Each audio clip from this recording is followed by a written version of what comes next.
Hello and welcome back. And I know what you're thinking. I'm seeing double. 4 Freds. No, here's what happened. Welcome back to Ferocious Essential Plays. We're playing TUNIC.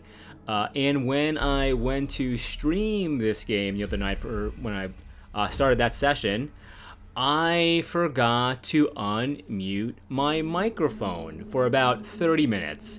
So for about half this video, it was just me talking to myself with nothing being recorded. I debated, do I scrap the video? Do I try to go back and pretend it didn't happen? And I thought it was just best for me to just overlay some commentary for y'all, because there was actually some significant things that happened that I didn't want you to miss.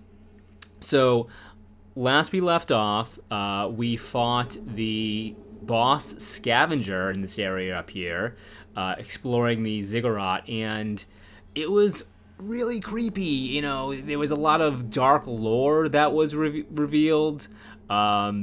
The boxes that you see in the background, I mean, this seems to be some sort of factory that is just imprisoning these spirits that resemble the deity that we've been trying to rescue. And so when this video started, what was going through my head is, before we logged off the previous night, the boss that we defeated didn't like disappear like enemies most usually do in most games. They didn't pop, they didn't fade out. They just kind of were crouching there. So what my first instinct was to do was to go back to them and channel in front of them, because channeling just seems to be such a big part of this game in opening up new areas. I mean, it's just a mechanic that it just plays into everything. But I went to go back up there and he was gone. So it kind of left me thinking, okay, what am I to do next? Let's kind of recap our goals. We got our red stone. We just retrieved our blue stone, and we need our third stone to unlock that sealed temple sort of thing that resembles kind of what Link to the Ocarina of Time kind of had. I believe it was a Temple of Time. So we have 2 out of the 3. If we recall, the green stone, we found like the altar where it would be sitting in the frog's domain, but we received that message that it's been stolen. And my instinct was, all right, there are these scavengers that are going around. The scavengers probably have taken it, but we did just defeat the boss scavenger, and he didn't drop it or have it, which is why I was thinking maybe channel in front of him. But he wasn't there, you know, he was gone. So now what I'm doing is just kind of backtracking to see what else could we potentially unlock. Fighting these enemies here. At the very least, what I'm looking to do is go back to that temple to drop off that blue stone that we have, because maybe that in and of itself is going to reveal something. So, you know, I'm just kind of wandering around, and look at me in the bottom right, yammering away. No idea, no one can hear anything what I'm saying. He's clueless. What a fool! What a fool! The expression on my face when my buddy Frank pops into the Twitch stream and tells me he can't hear anything, eyes basically pop out of my head. So here we are. We're just about able to drop off the blue stone. I think what I'm talking about here is when I recorded this, it was I think Wednesday night, and it was pouring in New York City. So not providing too much commentary about the game. I mean, talking about the weather essentially. But it is the middle of winter, and we haven't gotten really any snow, which, I don't know, worrisome. I might have repeated that too when the mic came back on.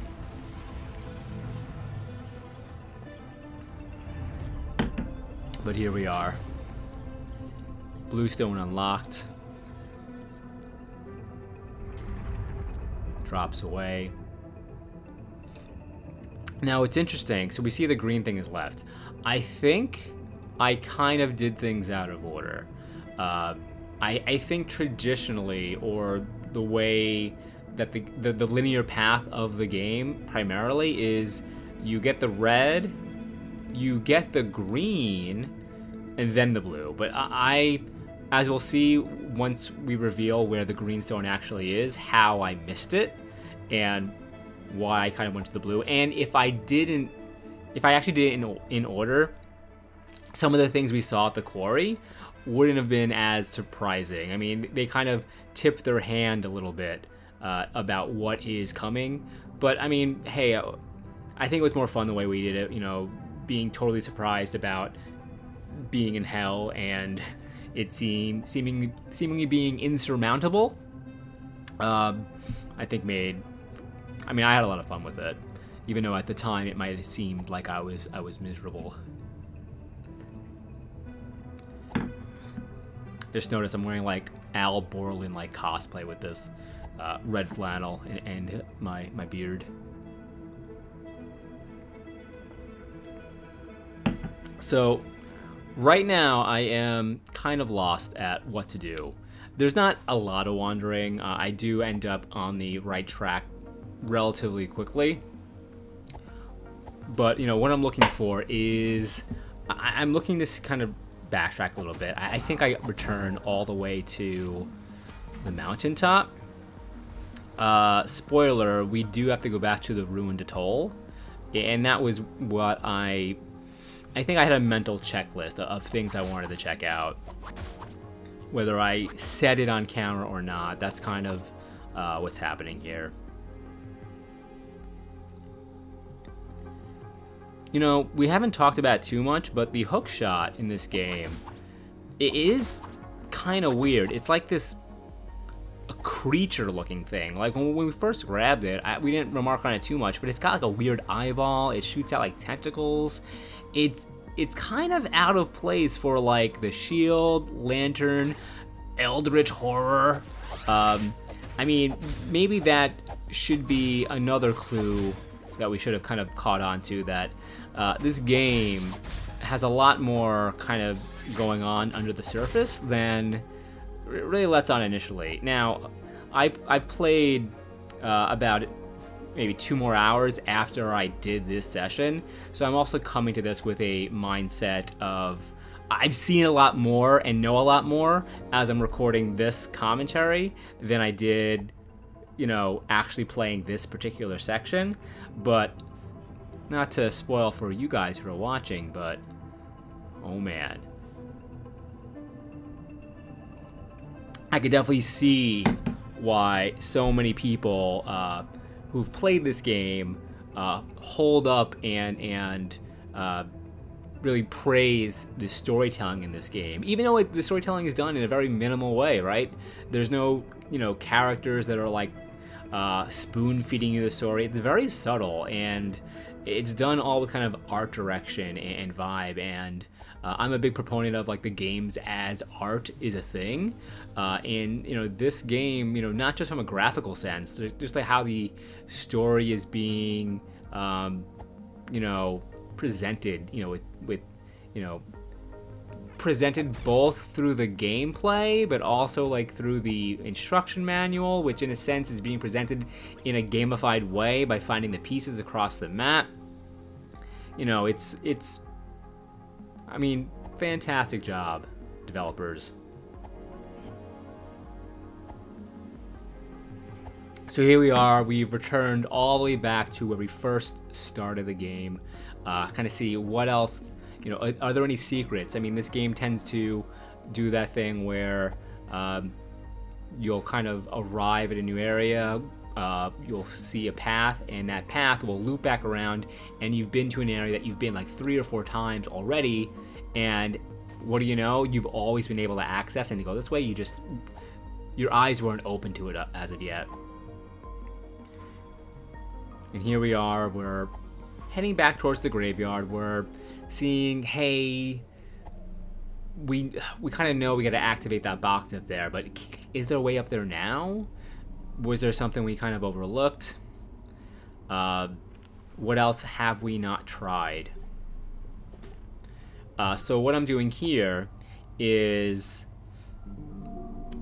through the graveyard, and I do talk about this, there is that doorway that's kind of boarded up by wooden planks and panels, and I am being careful because I'm not going to be caught by surprise by Mr. Shotgun, so I'm being very, very cautious here because I know he's going to pop up, and there he is, that quick draw motherfucker, who, even knowing what I do now, he still seems like an enemy that's kind of out of place. Like, the scavengers, they had those, like, sniper rifles, but this guy's like an ethereal, ghostly, like, gunman. So, thus far, I have not seen any other enemies that kind of, like, are this trench-coated, Western-esque apparition man. But I'm gonna go approach the doors and see if a bomb will open up the pathway. And I mean, I have doubts that this is even gonna work, just because, unlike like Link to the Past or other Zelda games, this game really hasn't presented opportunities where like bombable walls or bombs will unlock secrets. Like, we haven't come across any cracks in the wall or anything like that that would indicate that this is the thing that you should do here to progress. But hey, worth a shot. We're just experimenting and throwing stuff at the wall.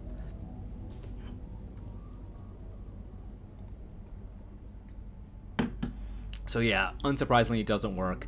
I mean, if it did work, it would have been quite surprising, just because the game really hasn't presented us with any sort of information or hinted at that that's the solution to the problem. But again, when you're playing games of this sort of like type that are recreating that era of video games past, you try stuff, right? You know, even if you're like in the 90s, you would get like one video game a month if you're lucky, or sometimes you would just get a video game or two for birthdays and Christmas, and that's it. So you spent a lot of time with your one game, and games were designed with that in mind. So, you know, they're not going to tell you, the games weren't designed to kind of be beaten and moved on in, you know, a week or so. They were meant to really hold your attention for a significant amount of time. And I mean, games from an inflation standpoint haven't really changed much. I mean, AAA titles are like $70 now, or like $60, like, or in that range, depending if you're getting like the DLC. I mean, the game, sort of the price of a brand new video game has been kind of stagnant for like 20 years. I mean, I know they make their monetization through other ways, through like DLC and other methods, but if you think about like a $60 game today versus a $60 game 20 years ago, like $60 20 years ago is a lot more expensive than it is now. So like, if you're purchasing a game, like, you want to get your money's worth, you know? So if you beat a game in like a week, like I remember when I got Sonic 3, when it first came out, I got it like, you know, either the day it released or the week it released, and I beat it like in a week. And I'm not like saying that, oh, you're the best gamer in the world. I'm just saying, you know, it wasn't a particularly hard or long game, but, you know, I beat the game and I felt kind of like, you know, a little bit almost like ripped off, or at least disappointed, because, you know, yeah, there was bonus levels, yeah, there was kind of stuff to unlock, but you know, I really expected to, you know, be able to spend more time with it and kind of, you know, spending more time with it before feeling I could move on. Like, if I knew the game, that I'd be able to beat it in a week, I would have like rented the game rather than purchased the game. I mean, it's a matter of how you spend your time, which is funny. It's kind of the opposite now. You'll have AAA titles that will last, like, look at Elden Ring. You could spend 70 hours in that game and you're probably still halfway done. And is that too much game? As an adult who has a much more limited bandwidth of time, like, I always seek out the games that are like, you know, maybe 15, 20 hours to really tell their story and encapsulate an experience. Just because, you know, it's hard to find 60 to 70 hours. I mean, if it's well designed, that's one thing. But is it padding? Is it just filler? Is it just long to be long? You know, that sort of thing.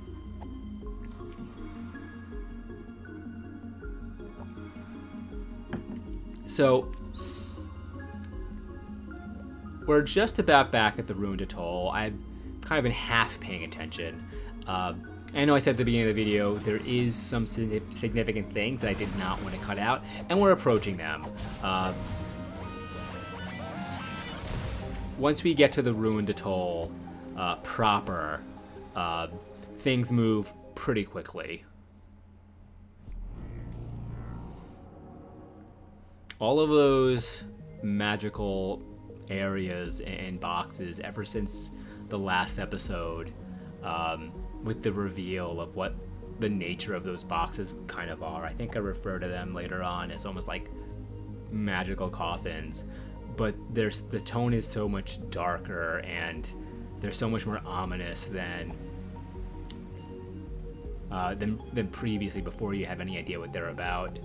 I mean, they're still kind of ominous. I mean, I don't know if there's an obelisk that isn't ominous, but the tone is just so much more, you know, darker, considering that there's a potential like life or living entity or being that's being taken advantage of, or kind of like harvest.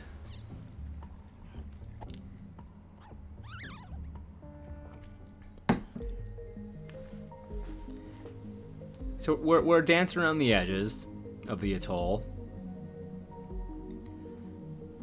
I think we're gonna pop up there. Yep, we found our ladder.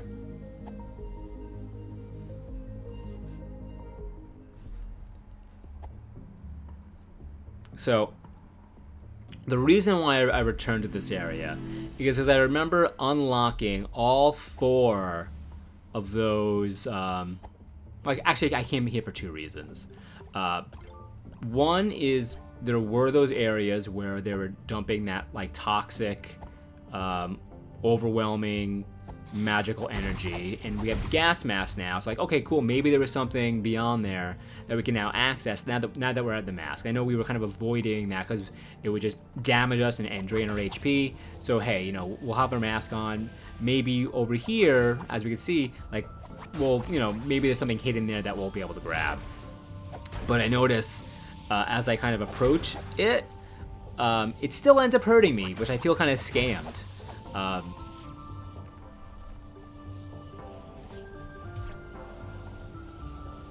We grab our... See? I'm like, wait, what do you mean? What do you mean? What? But, so we came here for that reason. The toxic sort of waste and having the gas mask. But the second reason was we activated the 4 obelisks on the 4 corners of the ruined atoll of the map, and each one we activated powered like that magical ley line towards the center, and each one of those ley lines activated one of the deity statues, which was indicated by the eyes glowing, but nothing really like of substance happened. So my train of thought was like, okay, maybe we overlooked something, maybe there's something we can do with that, and I'm not sure if I vocalized it, but the main thing in the back of my mind was, you know, the one thing we didn't try that's been such a big, revealed itself to be such a key mechanic, is our channeling of magical energy to activate things, which I do here, does nothing. But maybe we do that in the center and maybe something will happen.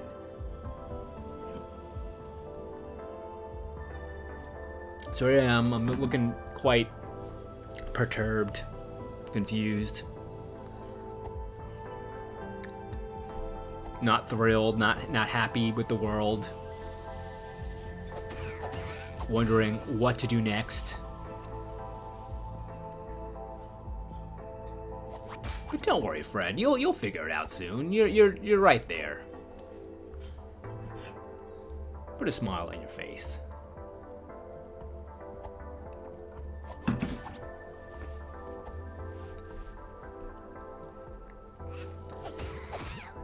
Fighting a couple more of these frogmen with their hooked tongues. Even though you fight the frogs at like their different stages of their you know, as a frog would, like tadpole, frog, adolescent, you know, adult. It seems like only the adults really use the hooked tongue. The other ones, the prepubescent teenage ones, don't really seem to use it.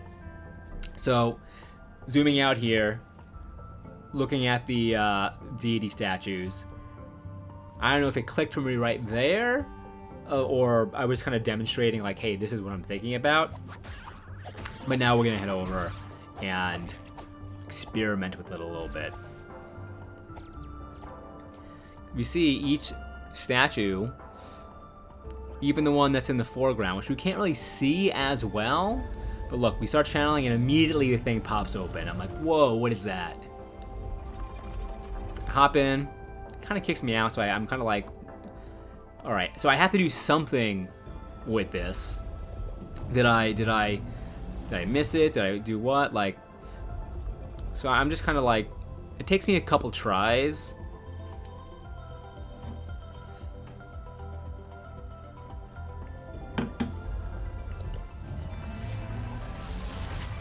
I keep missing.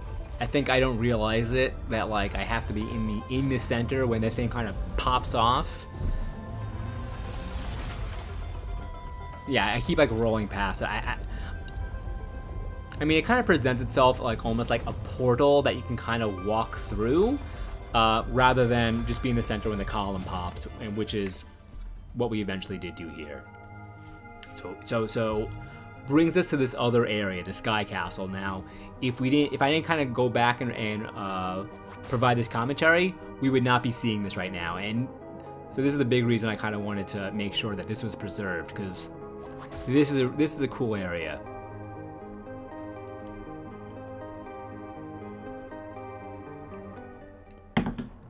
So here we are. It kind of opens almost like it's a cutscene, because you don't immediately see what your character is. But then here's a little fox man, a little fox lad on the right hand side of the screen. And here we are, the great library, and we can kind of tell it's a library, right? We see all those books there. Immediately I think this creature is hostile, but it's just a coffee table. It's an end table robot. And immediately this is weird, right?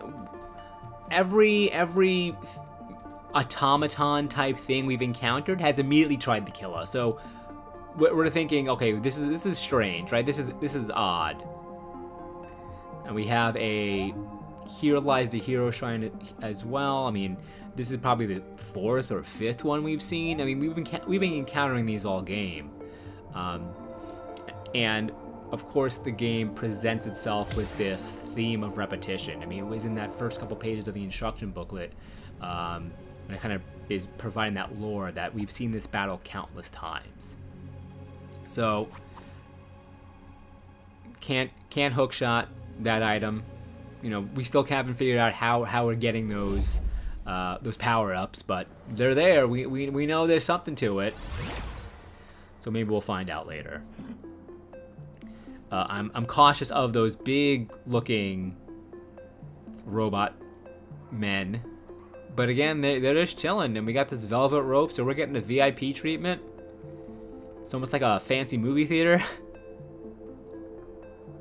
We'll send the ladder here. And look at this. We got the dust motes in the sunlight.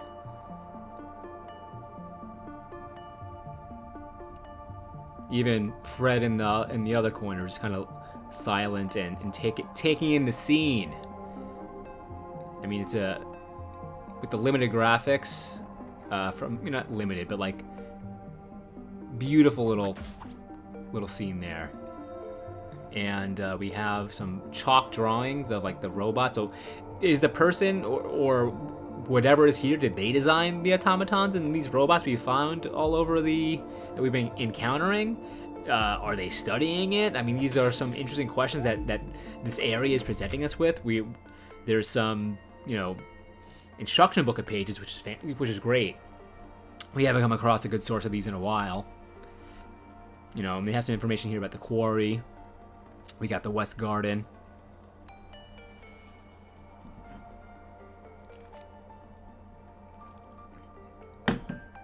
There's we'll see more of it in the instruction booklet, but there's little like notes and scrawlings that people have made or a person has made in the like onto the instruction booklet itself, like someone like physically had it and was taking notes, which is a cool detail.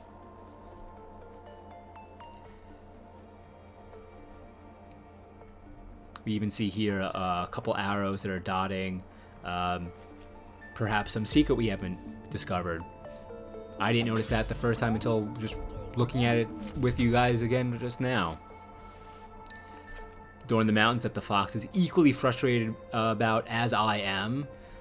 We have not cracked that puzzle just yet. We thought we did. We thought we've had a way past it. We don't. It's still closed off. That may be the final section of the game. Who knows?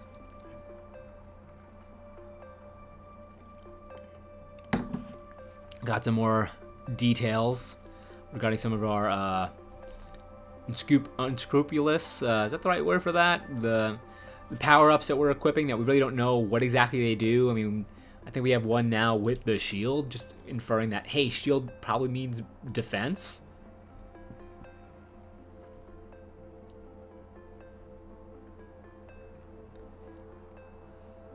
And we just saw in the bottom corner the realization that I have been muted the entire time. I am not pleased. So what's going to happen is the video is going to cut away as to a be right back as I figure out the technical difficulties. We're going to cut ahead and just rejoin right where it picks up. And I'm likely just going to give you a little spiel about, hey, welcome back, you know, my name is Ferocious, yada yada, welcome to YouTube, blah blah blah. So you'll hear my opening spiel again. Oh, I can hear you now.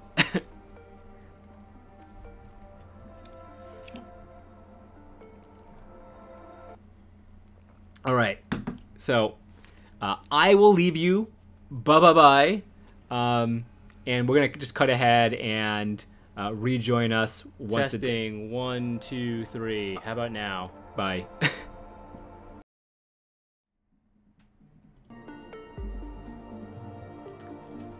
Welcome back. I am Ferocious, and we are playing TUNIC. Now, there's gonna be a little bit of an awkward cut because I was recording and streaming for about a half hour or so, and didn't realize that I was having some technical difficulties with my mic. Tested it before stream, started the stream, and I had muted myself for about a half hour before realizing the egregious error that I had made. I'm going to try to go back and just insert the first half hour and just kind of have a little commentary over it. But to catch you up to speed, we wandered around a little bit and we found this sky cathedral. Essentially, we went back to the ruined atoll and we were able to activate the statue of the deity and lift it up and found a teleporter inside. Haven't done too much in here. Found a couple instruction booklets and we're gonna do a couple more. We are in the Great Library.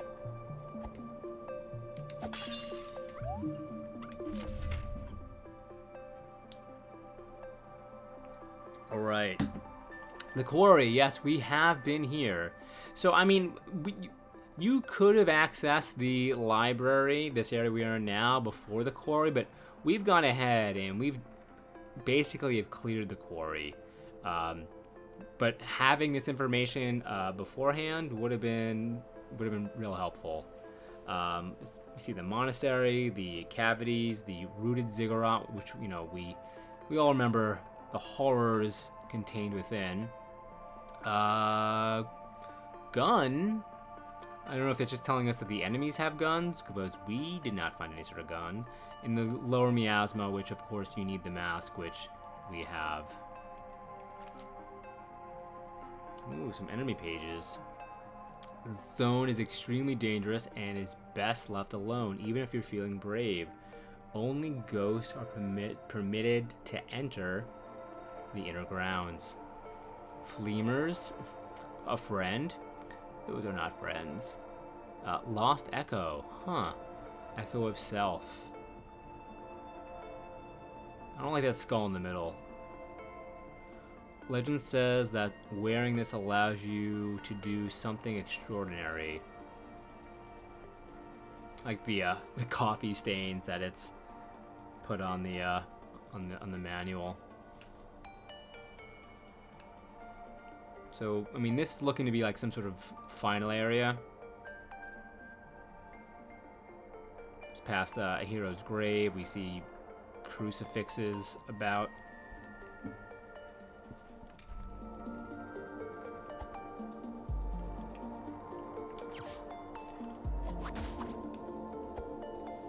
Yeah, we ascended up here, but I don't know if we can get down. So we can only go forward.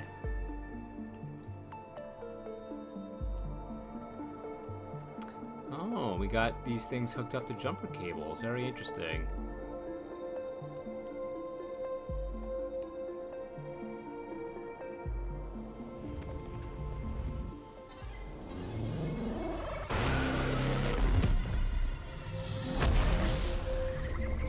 Oh, we got that powered up now.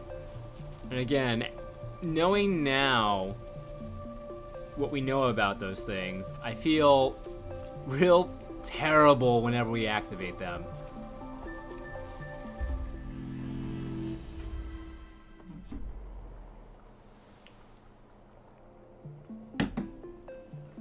Alright, let's see where this puppy goes.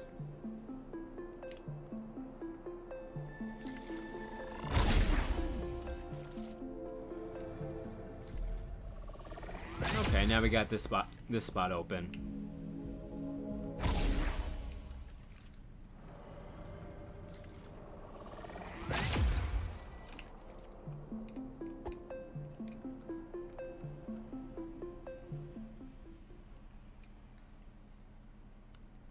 And this is that sky castle I was talking about. Oh! Are you a friend? The librarian. That music cue tells me you're very much not a friend.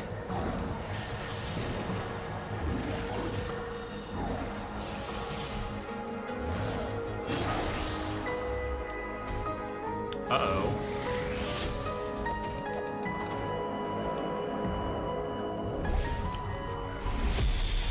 Whoa!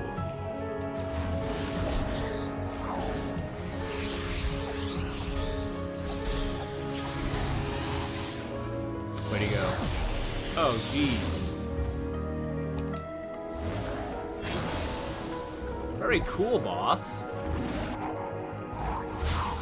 Well, that didn't work, really.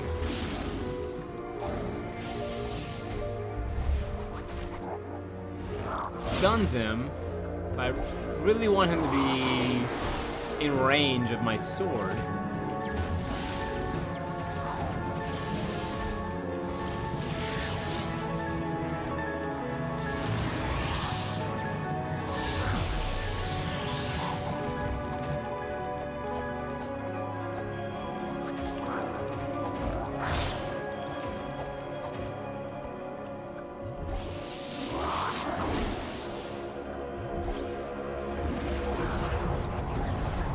Whoa, those are pretty big illusions there.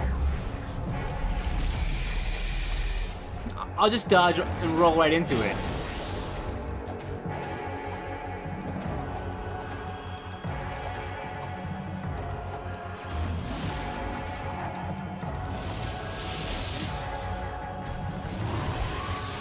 That last potion.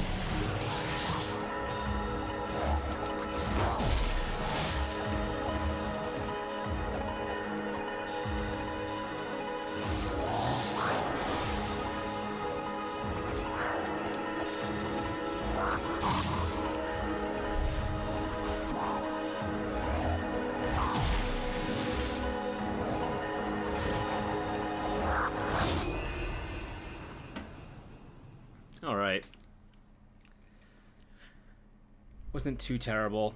We can definitely grab him this second time.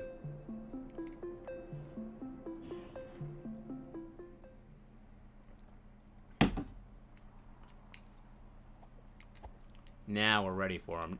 Now we know he's hostile. I was gonna say bad guy, but I don't want to impose morality onto him. We don't know his deal.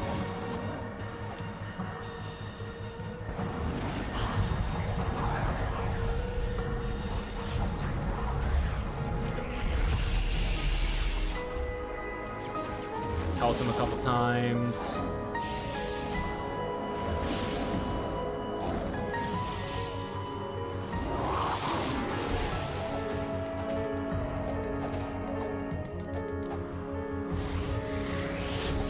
Oh, come on, dude. That's cheesy.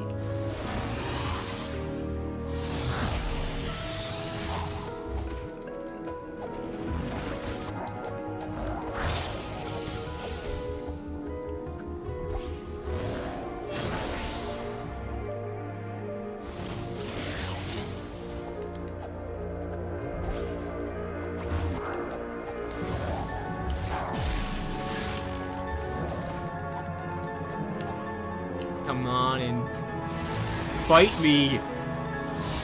I go.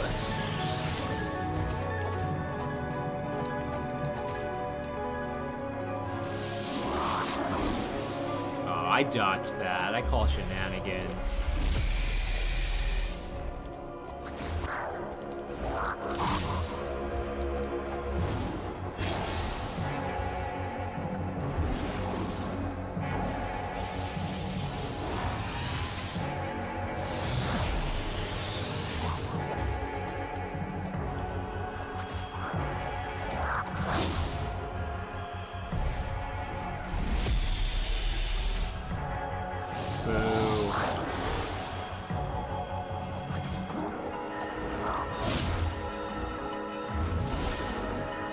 Alright.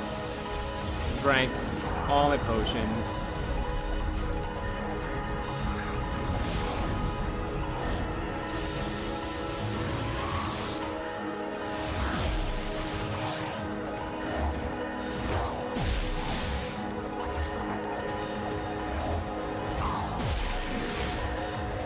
Almost got him. Got him! Got him! Oh, he's got the 3-stone necklace on his sword and on his, on that necklace. He had the green stone. He stole it.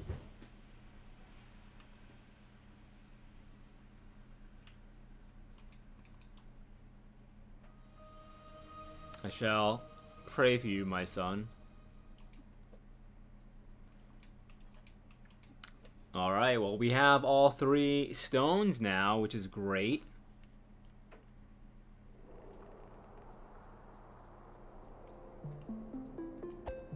Alright, and I'm going to put a pause here on this episode.